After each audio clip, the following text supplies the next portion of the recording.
উনি হচ্ছে দিন মজুরির কাজ করে। ওই জায়গায় সোনু ডাক্তারের মোড়ে ওই জায়গায় উনি মাটি খোঁড়া কাজে গিয়েছিল, ভিট খোঁজা কাজে। আপনার ওই যে ভিট খুঁজছিল ওনারা দুইজন ওই জায়গায়, অনেকজন, তাই এক একজন এক এক জায়গায় ওনারা দুইজন খুঁজছিল। একজন মানে উপরের যে মাটি ঢেলা মাটিগুলো রাখা চাপা পড়ে, ঢেলা মাটিগুলো চাপা পড়েছে। আর একজন আপনার সরে গেছে, ইনি কুদালে বেঁধে তো ইনি পড়ে গেছে, ইনার পরে সব ওইগুলো চাপা পড়েছে। চাপা পড়ার পরে ওনারা যে লোকজন সবাই কাজ করে সবাই মিলে ওনার উদ্ধার করেছে।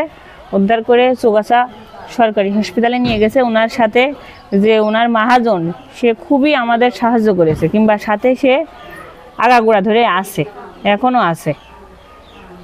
চৌগাছা সরকারি হসপিটালে নিয়ে যাওয়ার পরে তারপরে আপনার যশোর পাঠাই দিলে আমাদের ওই জায়গা থেকে, যশোর পাঠাই দেওয়ার পরে যশোর নিয়ে যাওয়ার পরে 1 ঘন্টা ছিল।